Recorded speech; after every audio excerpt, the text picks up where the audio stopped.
दोस्तों, आप चाहे किसी भी क्लास में चले जाओ, आपको हर क्लास में सिर्फ 4 से 5 टॉपर्स मिलेंगे और बाकी एवरेज या बिलो एवरेज स्टूडेंट्स मिलेंगे। पर क्या आपने कभी सोचा है आखिर टॉपर्स को एवरेज स्टूडेंट से क्या चीज खास बनाती है और आखिर उनके मार्क्स हमेशा सबसे ज्यादा कैसे आ जाते हैं? अब आप बोलोगे कि यार टॉपर्स तो ज्यादा पढ़ते होंगे ना, या उन्हें कुछ ऐसी ट्रिक्स पता होंगी जो शायद एवरेज स्टूडेंट्स को नहीं पता हो। तो ऐसा कुछ भी नहीं है, बल्कि इसके पीछे एक बहुत सिंपल सा रीजन है और वो है ये कि टॉपर्स वो कॉमन मिस्टेक्स कभी नहीं करते जो अक्सर एवरेज स्टूडेंट्स करते हैं। और आज की इस वीडियो में मैं आपको ऐसी ही 5 मिस्टेक्स के बारे में बताऊंगा जिनकी वजह से एक एवरेज स्टूडेंट मेहनत करने के बाद भी हमेशा एवरेज स्टूडेंट ही रह जाता है और कभी टॉपर नहीं बन पाता। तो दोस्तों, आज फिर जबरदस्त वैल्यू ऐड करेंगे आपकी लाइफ में। So let's begin. Number 5, wrong approach. दोस्तों, आपके घर या पड़ोस में भी एक ऐसा शर्मा जी का बेटा तो जरूर होगा जिसका एग्जाम्पल आपके पेरेंट्स हमेशा आपको देते होंगे और बोलते होंगे, जरा कुछ शर्मा जी के बेटे से सीखो, कैसे वो दिन भर पढ़ता रहता है।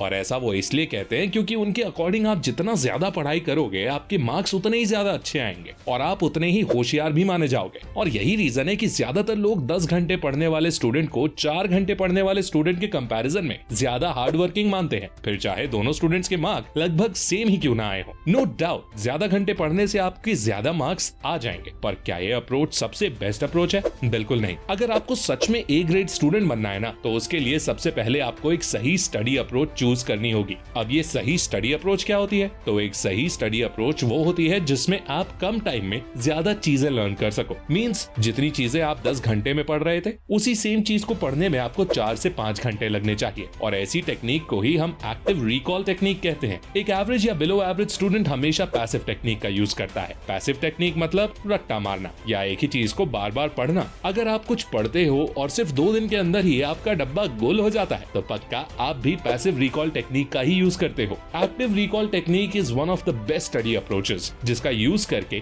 आप किसी भी कॉन्सेप्ट को ना सिर्फ जल्दी समझ सकते हो, बल्कि आप उस कॉन्सेप्ट को ज्यादा दिनों तक याद भी रख सकोगे। क्योंकि पढ़ने से भी ज्यादा इंपॉर्टेंट होता है कि आपको पढ़ा हुआ कितने दिनों तक याद रहता है। और इसीलिए नेक्स्ट पॉइंट जो आपको टॉपर बनने के लिए ख्याल रखना है वो है number 4, retain what you studied. दोस्तों, जरा इस कर्व को ध्यान से देखो। ये है फॉरगेटिंग कर्व, जो कि दिखाता है कि कैसे आपका दिमाग किसी भी कॉन्सेप्ट को पढ़ने के सिर्फ कुछ ही दिनों बाद 90% तक भूल चुका होता है। और ऐसा इसलिए होता है क्योंकि हम ह्यूमंस के दिमाग में तरह तरह की चीजें और इन्फॉर्मेशन स्टोर होती हैं, जिनमें से 90 से 95% इन्फॉर्मेशन हमारे किसी काम की नहीं होती। लाइक आप दिन भर में जितनी भी चीजें देखते और सुनते हो, वो सभी चीजें कहीं ना कहीं आपके दिमाग में टेम्पररीली स्टोर हो जाती हैं, पर क्योंकि वो इन्फॉर्मेशन आपके लिए उतनी इंपॉर्टेंट नहीं होती, इसलिए आपका दिमाग वो सभी इन्फॉर्मेशन भूलना शुरू कर देता है। अब यही सेम चीज आपकी पढ़ाई के साथ भी होती है, क्योंकि आपके दिमाग को ये नहीं पता होता कि कौन सी इन्फॉर्मेशन आपके काम की है और कौन सी नहीं। इसलिए जो कॉन्सेप्ट्स और टॉपिक्स आप रट कर याद करते हो, वो कॉन्सेप्ट आपके दिमाग में टेम्पररीली स्टोर हो जाती हैं और आपको लगता है कि आपको वो चीज याद हो गई है, पर कुछ ही दिनों में आपका दिमाग उस कॉन्सेप्ट को एक नॉर्मल इन्फॉर्मेशन मानकर भूलना शुरू कर देता है और आप उसे कुछ दिनों में भूल जाते हो। अब अगर आपको किसी कॉन्सेप्ट को ज्यादा दिनों तक याद रखना है, तो उसके लिए आपको अपने दिमाग को बताना होगा कि ये कॉन्सेप्ट आपके लिए इंपॉर्टेंट है, और ऐसा करने के लिए आपको सिर्फ एक छोटा सा काम करना होगा, और वो काम है रिविजन। दोस्तों, जिस कर्व को आपने पहले देखा था, वही सेम कर्व रिविजन करने के बाद कुछ इस तरह दिखने लगता है। किसी भी कॉन्सेप्ट को परमानेंट मेमोरी में स्टोर करने के लिए आपको उसे कम से कम 4 से 5 बार रिवाइज करना होगा, जिसमें से सबसे पहला रिविजन पढ़ने के जस्ट दूसरे दिन होगा। दूसरा रिविजन आपको 1 हफ्ते बाद करना है। तीसरा रिविजन 3 से 4 हफ्ते बाद, और फाइनल रिविजन 1-2 महीने बाद आपको करना होगा। जब आप किसी एक चैप्टर को 4 से 5 बार रिवाइज कर लोगे ना, तो आपके दिमाग को लगेगा कि वो चीज आपके लिए सच में बहुत ज्यादा इंपॉर्टेंट है और वो उसे परमानेंट मेमोरी में स्टोर कर लेगा। दोस्तों, पढ़ाई की बात चल रही है तो मैं आपको बताना चाहूंगा कॉलेज विद्या के बारे में।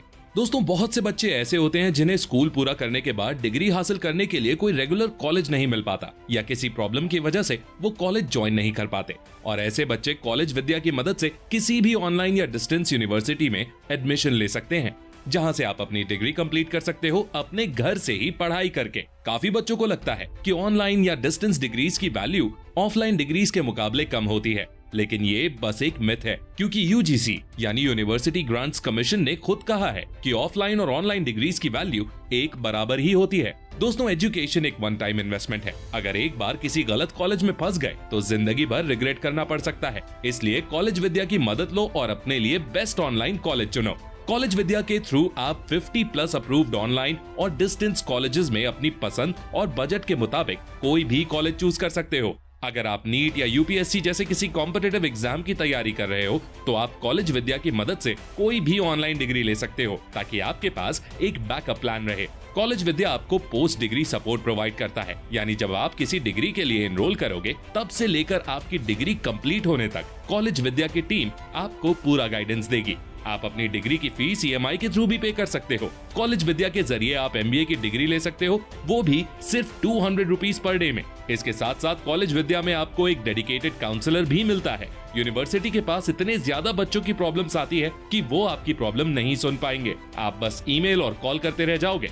ऐसे में एक काउंसलर आपकी बहुत हेल्प करेगा। तो देर किस बात की है, जाओ और चुनो अपने लिए बेस्ट ऑनलाइन कॉलेज और अपने करियर को दो एक नई उड़ान। लिंक डिस्क्रिप्शन में है, अभी चेकआउट करो। Number 3, best time. इंटरनेट पर आपको हजारों आर्टिकल्स और वीडियोस मिल जाएंगे जिसमें पढ़ने का बेस्ट टाइम बताया गया है। किसी में सुबह पढ़ना बेस्ट बताया गया है तो किसी में रात को पढ़ना। पर साइंस के अकॉर्डिंग ऐसा कोई टाइम एग्जिस्ट ही नहीं करता जिसमें सभी लोगों की अच्छे से पढ़ाई होती हो। ये time person to person depend करता है। किसी की सुबह अच्छे से पढ़ाई होती है तो किसी की रात में। और ऐसा इसलिए है क्योंकि आपकी नींद और बाकी बहुत सी एक्टिविटीज आपके DNA के ऊपर डिपेंड करती है। और जिस तरह से आपका दिमाग बचपन से डिजाइन हुआ है उसके अकॉर्डिंग आपके लिए पढ़ने का बेस्ट टाइम डिसाइड होता है। फॉर एग्जाम्पल, पर्सनली मुझे ना सुबह जल्दी पढ़ने का मन करता है और ना ज्यादा रात में। वहाँ मेरे कुछ दोस्त रात के 2 से 3 बजे तक पढ़ लेते हैं, तो कुछ दोस्त सुबह के 4 से 5 बजे पढ़ाई करते हैं। पर इसका मतलब ये नहीं है कि सुबह पढ़ने वालों के मार्क्स अच्छे आ जाते हैं और रात में पढ़ने वालों के नहीं। ये टोटली आपके दिमाग और रिदम के ऊपर डिपेंड करता है, क्योंकि पढ़ाई में सबसे ज्यादा जरूरी होती है कॉन्सेंट्रेशन। और आप तभी स्टडीज में कॉन्सेंट्रेट कर पाओगे जब आप अपने सुटेबल टाइम पर पढ़ाई करोगे। और आपके लिए कौन सा बेस्ट टाइम है ये तो आपको ही सबसे अच्छे से पता होगा। और अगर आपको नहीं पता तो आप कुछ दिन सुबह उठकर या रात में पढ़ाई करके चेक कर सकते हो कि दिन भर कौन से टाइम आपके पास सबसे ज्यादा एनर्जी होती है, और फिर उस टाइम के अकॉर्डिंग आप अपने लिए बेस्ट टाइम डिसाइड कर सकते हो। Number 2, critical thinking skills. चौथा इंपॉर्टेंट रीजन जिसकी वजह से आप टॉपर स्टूडेंट नहीं हो वो है आपकी critical thinking ability. Critical thinking का मतलब होता है कि किसी भी टॉपिक को आप डीपली कितना अच्छी तरह से समझकर पढ़ पाते हो। क्रिटिकल थिंकिंग डेवलप करने का सबसे बेस्ट वे है कि आप ज्यादा से ज्यादा क्वेश्चंस को सॉल्व करो। फॉर एग्जांपल, किसी भी टॉपिक या चैप्टर को खत्म करने के बाद आप उस चैप्टर या टॉपिक से रिलेटेड क्वेश्चंस प्रैक्टिस कर सकते हो। अब इसके लिए आप सिंपली गूगल पर उस टॉपिक से रिलेटेड प्रीवियस ईयर के क्वेश्चंस सर्च करो और आपके पास कई सारे इंपॉर्टेंट क्वेश्चंस आ जाएंगे। अब यहाँ पर एवरेज स्टूडेंट्स एक बहुत बड़ी गलती करते हैं, जो कि मैं खुद अपनी स्कूल लाइफ में किया करता था, और उस गलती की वजह से एवरेज स्टूडेंट्स की क्रिटिकल थिंकिंग कभी डेवलप ही नहीं हो पाती। वो गलती ये है कि हम में से ज्यादातर लोग क्वेश्चंस देखकर तुरंत ही उनका आंसर भी देखने लगते हैं और उस आंसर्स को याद कर लेते हैं, जबकि ये टेक्निक बहुत ही खराब है। बल्कि इसकी जगह आपको सिर्फ क्वेश्चंस देखने चाहिए और उन सभी क्वेश्चंस को किसी नोटबुक में नोट कर लेना चाहिए, और उसके बाद उन सभी क्वेश्चंस के आंसर्स खुद से लिखने की कोशिश करनी चाहिए। अब भले ही आपको क्वेश्चंस बनते हो या ना बनते हो, पर आपको सभी क्वेश्चंस कम से कम खुद से ट्राई तो करने ही है। आपको ये सोचना है कि आप एग्जाम हॉल में बैठे हो और आपको सारे क्वेश्चंस अटेम्प्ट करने हैं, और ये सोचकर आप सभी क्वेश्चंस खुद से बिना किसी की हेल्प लिए सॉल्व करिए। और जब आपके सारे आंसर्स कंप्लीट हो जाएं, तो फिर आप फाइनली अपना आंसर चेक करिए। मानता हूँ कि ये थोड़ा लंबा प्रोसेस तो है, पर इस टेक्निक से आपकी क्रिटिकल थिंकिंग एबिलिटी जो डेवलप होगी वो लाजवाब होगी, क्योंकि इस टेक्निक में आपके दिमाग को खुद से मेहनत करनी पड़ी। वहीं जब आप डायरेक्ट आंसर्स देख लेते हो तो आपके दिमाग को उस आंसर के बारे में सोचने की मेहनत करने की जरूरत ही नहीं पड़ती, जिसकी वजह से आपकी क्रिटिकल थिंकिंग डेवलप ही नहीं हो पाती। अब यही क्रिटिकल थिंकिंग आपके एग्जाम में सबसे ज्यादा काम आएगी, क्योंकि एग्जाम्स में ऐसे बहुत से क्वेश्चंस होते हैं जो आपने पढ़े ही नहीं होते, और उन्हें आप तभी लिख पाओगे जब आपके पास क्रिटिकल थिंकिंग एबिलिटी होगी। Number 1, good sleep. मैं गारंटी के साथ बोल सकता हूं कि आप में से बहुत से लोग जो इस वीडियो को देख रहे हैं उन्हें एक अच्छी नींद का इंपॉर्टेंस नहीं पता होगा, और अगर पता भी होगा तो वो उसे जरूर इग्नोर करते होंगे। नेशनल इंस्टीट्यूट ऑफ हेल्थ की रिपोर्ट्स के अकॉर्डिंग 70% से ज्यादा स्टूडेंट्स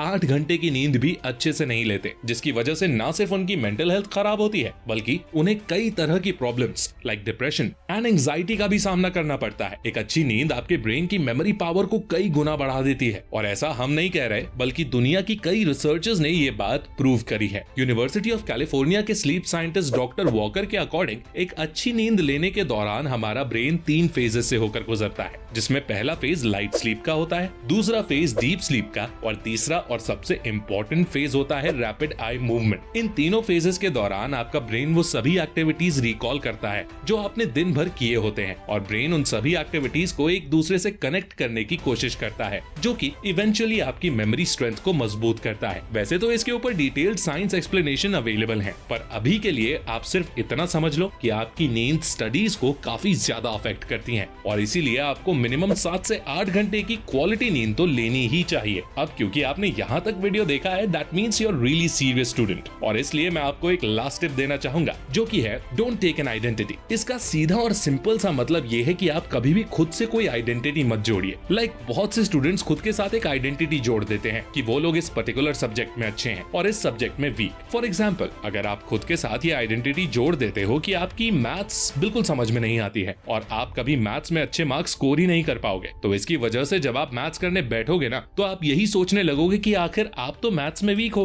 तो इसके ऊपर मेहनत करने का मतलब ही क्या हुआ, और ये सोचकर आप अपना 100% कभी भी नहीं दे पाओगे और जल्द ही क्विट कर दोगे। और यही वजह है कि आपको कभी खुद से किसी तरह की आइडेंटिटी नहीं जोड़नी चाहिए, फिर चाहे वो आइडेंटिटी अच्छी हो या बुरी। आपको हमेशा खुद को एक इंप्रूविंग स्टूडेंट की तरह ही देखना चाहिए, जो सिर्फ इंपॉर्टेंट टॉपिक्स पर फोकस करता हो। और हमारे वीडियोस का भी मेन एम आप सभी लोगों की स्टडीज और डेली लाइफ को इंप्रूव करना है। तो अगर आपको इस वीडियो में बताई गई इन्फॉर्मेशन काम की लगी, तो वीडियो को गुरु दक्षिणा के रूप में एक लाइक जरूर दे देना, और ऐसी ही गजब की वीडियोस देखने के लिए हमारे चैनल को सब्सक्राइब करके बेल आइकन दबाना मत भूलना। मैं मिलता हूँ आपसे अगली वीडियो में, तब तक के लिए take care, love you all and all the best.